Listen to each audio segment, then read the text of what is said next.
So frustrated with Chinese bureaucracy right now. This is so crazy. I'm trying to register a car so I can sell it, which in America would probably be as simple as going to the DMV or Department of Motor Vehicle. But I've had to go through 6 or 7 different steps, and it has been a totally crazy process. I've spent many days and a couple weeks just trying to get this car registered and sold. So here's the story of how we are registering and selling our friend's car in China.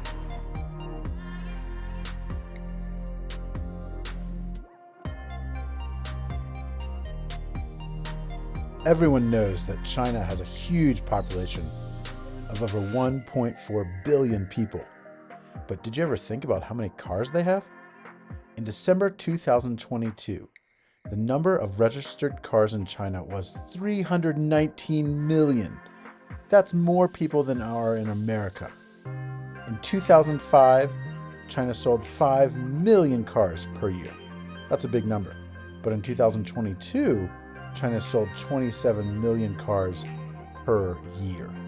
And it will only continue to increase as the demand increases in China. That means for every one person in Australia, China sells 1 car every year for every single person in Australia. And in just the last 10 years, from 2011 to 2021, the amount of cars in China tripled from 100 million to 300 million cars. That's a lot of cars. China is now the world's largest automobile producer and consumer. In 2010, China overtook the US as the world's largest auto market, ending more than a century of American dominance that started with the Model T Ford. In 2010, China also overtook Japan as the world's top automaker and Germany as the world's largest auto exporter. So with all these cars in China, the second-hand car market is booming. But let me tell you, it gets a little bit bureaucratic sometimes to try to change the title of a car from one person to another. And in this video, we're going to learn a little bit about how crazy that process is.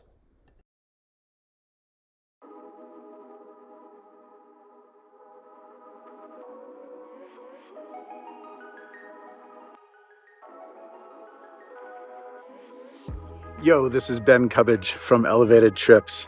Today, we are not adventuring into any magical mountains of the Tibetan Plateau, but today I'm going to show you the bureaucracy process about registering and trying to sell a car. This car doesn't belong to me. It's my friend's car.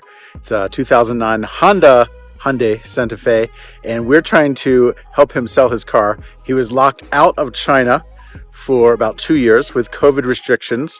His family was locked out. They left for Chinese New Year. They couldn't get back, and they were stuck in America. And for 2 to 3 years, they could not get back into China. So his car just sat for a long time, 5 hours outside of Xining, where we live, kind of in the countryside on the plateau.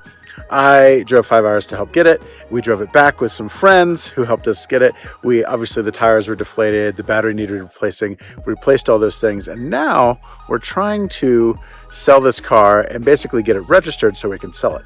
This, of course, is not easy because my friend is in America. He's not here, and his name is on the car.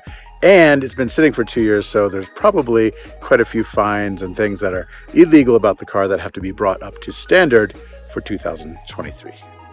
So you can see the blue car behind me, the Hyundai Santa Fe. It's in pretty good condition, all things considered, for the fact that it's been sitting for 2 years in a parking lot in a really dusty part of the Tibetan Plateau at over 10,000 feet. So it looks pretty good. In order to sell a car or register a car in China, there's a couple main documents that you need. Okay, a couple things you're going to need as a foreigner transferring your car title is, first of all, this motor vehicle register certificate. This is basically the car title. It has all the former owners of the car, and when you transfer the car title to you, it's going to have your name written on this car title. Second thing you're going to need is a passport. So this is my passport. As a foreigner living in China, you are not issued what's called a Shenfenzhen, which is a local ID, local Chinese ID card. So as foreigners, we have this passport. So you're going to need your passport, and you're probably going to need to have your passport translated, because when most authorities open the passport, they really can't understand the English letters inside of it, because most of them don't speak English. So you're going to need your passport and a Chinese translation from official Chinese translation company of your passport, and the name and birthday and all the information on your passport. Okay, next thing is you're going to need your driver's license. This is my driver's license.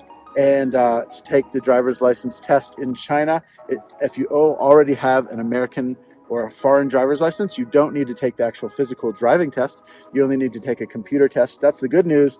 The bad news is, to get a driver's license in China, the test is really, really hard. I actually failed 5 times before I actually passed the test on the computer. So the test is a little bit difficult. You have to get over a 90%. The questions are in English on the computer in a multiple choice form, but the questions are, really, really badly translated. It's like they put it through a really old school Google Translate. And to get the driver's license, you have to pass that computer test and get over a 90%. So it's quite difficult. I had to study over 15 hours to get the driver's license, but I finally have it, and I'm glad to be driving around China. The last thing you're going to need here is this car registration book, and it's kind of like the car's ID. You can think of it as that way. It's going to have a picture of the car inside the car. It's going to have the license plate of the car and all the years that the car has been inspected. So to get your car sold and transferred, you're first going to have to get it inspected, and that's what we're going to do right now.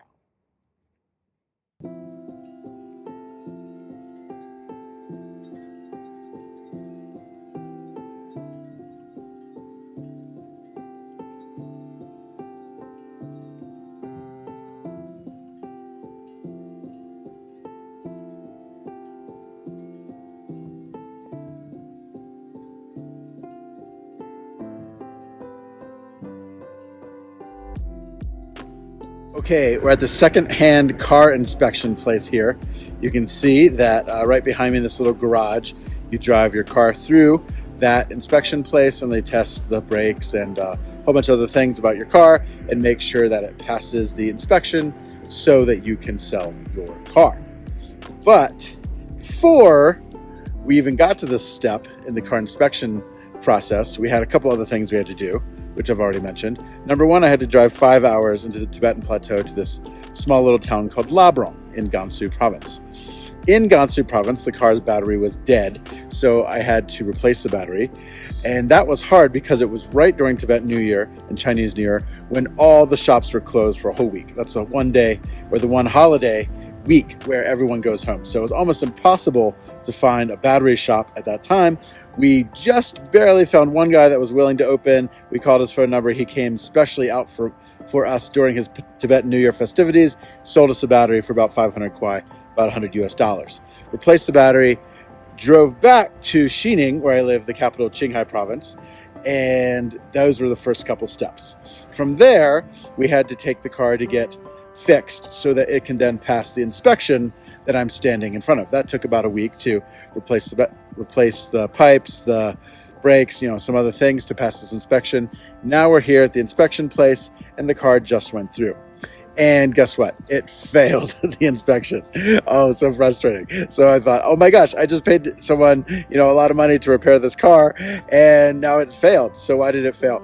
Then we sent it back through again just a few minutes later on the same day, and it actually passed. So I don't know what happened different. We didn't pay anyone anything. We didn't do anything different, but maybe they just didn't press the brakes as hard. I'm not sure. So anyway, it passed inspection finally, and now we have to go pay our parking tickets. So after we pass inspection, the next step is, first you have to have insurance, and then you have to go up into this office and prove that you have insurance, which we just bought. And then after you pay for your insurance, you have to pay for all the parking tickets.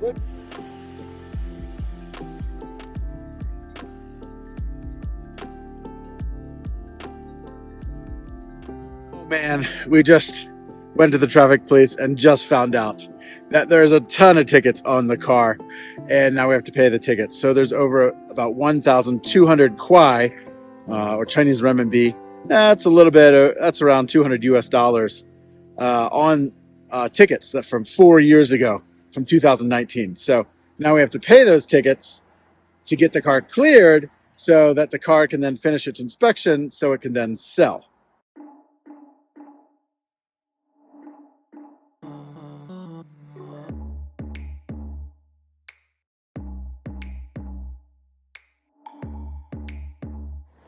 Okay, I'm here paying my traffic ticket at the traffic police, just here to my left.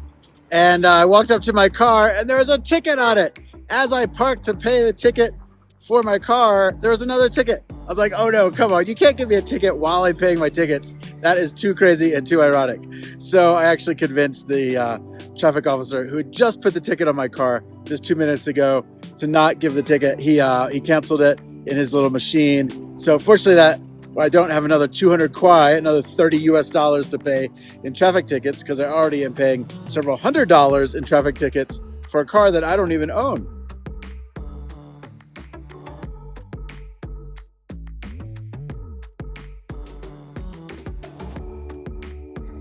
Okay, so of course the traffic police office doesn't take money itself. So you have to actually go to a bank to pay for the ticket. So you have to get the ticket at the traffic police, travel to a bank a few kilometers down the road. In this case, they told me to pay at the Bank of Qinghai. You can see this is kind of the provincial bank of Qinghai. I have to pay here, pay the ticket, and then go back to the traffic police, show them the proof that I paid the ticket, and then I can proceed with registering my car. The Bank of Qinghai told me they cannot process my tickets because they're from out of the province. The tickets are actually in Gansu province, and the car is actually registered in Qinghai province. So it's kind of a different state, a different province. Fortunately, I'm just walking next door to the ICBC, another bank, ICBC, and we're gonna go inside and see if we can pay in there. Okay, ironically, we're in ICBC and they have told me they only accept cash. Now, this is really funny because we're in a bank and everyone here in China only carries WeChat. It's a big problem now that people no longer have cash. It's almost an entirely cashless society. So ironically, we're in a bank. I need 700 kwai or 700 yuan. It's a little bit over $100 US, and they don't have it. No one has cash on them, even though I'm standing inside a bank, which probably has millions of dollars in cash actually sitting in the bank, but none of it's here. So no one has cash in their pockets. So now we have to walk around and ask strangers for cash because I need cash to pay the parking ticket for the car. We are walking around ICBC and we're just gonna find a couple little shops around here. You can see there's not too much around. It's kind of a fairly industrial area, mostly just apartments on the outskirts of the city. So now we have to find someone that has 700 kwai in cash. It's not going to be easy. And hopefully, if we find the cash, we can then pay at the ICBC bank. And from there, we can pay the tickets and move on with the car.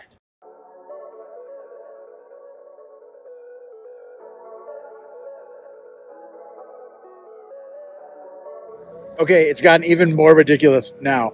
Now we need cash to pay for the Fakwan or the parking ticket or the different speeding tickets that the car has. The car hasn't been paid for 2 years. So we're going into this restaurant and we're going to ask anyone we can find if anyone has 700 kwai of cash. Not very likely because that's over $100 US in cash, and most people just don't have that kind of money. Okay, so we just walked into this Minpian restaurant. It's a little noodle restaurant in Qinghai. And we asked every single person here, probably about 10 or 20 people, if they had any cash. And of course, no one carries cash anymore because everyone pays on WeChat. It's a totally cashless society. So there's no way we could get cash to pay for the tickets.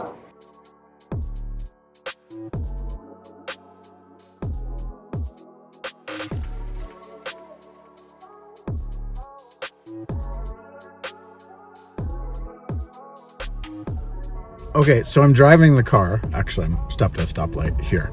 And we couldn't find any money. So I have to go back home in the car that's illegally not registered. I'm driving illegally through the city. And I have to go back home and get my bank card so I can go back to the bank because no one has any cash. Not even the bank has any cash or anyone working at the bank.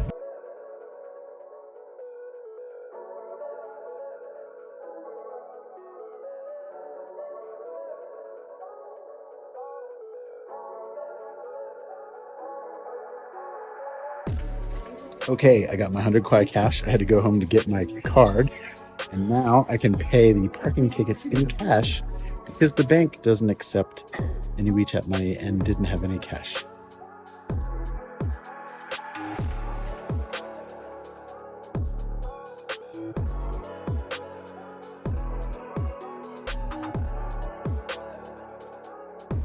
This is the heart of Chinese bureaucracy, the Chinese traffic police. This is where you have to go to pay your tickets. And I just paid all of my tickets at the bank, came back here, and I'm on step 7 or 8 of the wild goose chase of registering a car.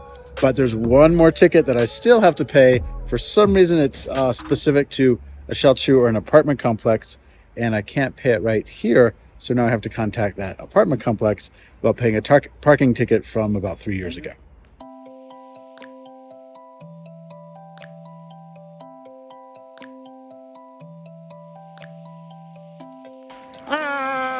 I got a second parking ticket. So I parked here once and I got a parking ticket, and the guy canceled it because I was 5 minutes inside paying the fine at the traffic police. I parked here again to show them the receipts, and I got a second parking ticket. I thought I could park here for 5 minutes, but man, these guys are strict. But they canceled it again for the second time. So thankfully the police guy is really nice and I don't have to pay my ticket.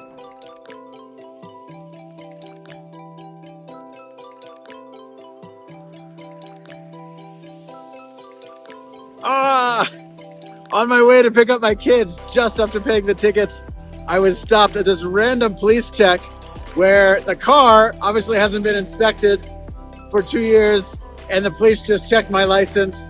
I don't know why they picked this car out of hundreds of cars that are turning, but I had to stop in the middle of the intersection for a random police check. Fortunately, they let me go.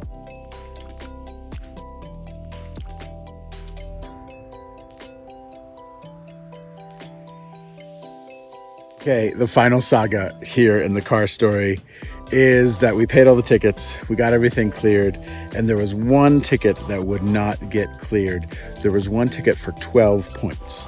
And that's significant because if you get 12 points in one ticket or 12 points on your license in general, you lose your license entirely. So this wasn't even our car. We weren't even driving it. This was our friend's car. And the tickets are from 4 years ago. I don't know how they're still on the car, but they are. And the problem is someone, probably the car owner, was driving 120 kilometers an hour through a tunnel, and the speed limit in a tunnel is 60 kilometers an hour. So they were actually driving 60 kilometers over the speed limit. Normally for a speeding ticket, you may only get 2 or 3 points. But in this case, because they're driving so much over the speed limit, they got a full 12 points. Now this is hard. I could normally pay the ticket or even take the points, but if I take those 12 points, I'm immediately going to lose my driver's license, and then you have to start the whole process over again as far as taking the test, doing all that. And I definitely don't want to do that. So what we had to do, we've spent weeks and weeks trying to figure out how to get rid of these 12 points. The traffic police are not willing to just forgive them, saying, they're old, they're from an old car, an old driver, then it's not even our car. Someone has to take these points. And so to do that, we're going to have to pay someone 4,500 renminbi, a little less than $1,000 US, about 800 US. So someone can take these points for us, because in China, you don't always have to take your own points. Someone else can pay to take those points in the case that maybe a friend is driving your car. Someone like that could take your points. So this 12 points ticket, we're gonna have to pay them 4,500 kwai to get rid of this ticket. And then after that, we can finally sell the car and finalize the inspection process and transfer the ownership.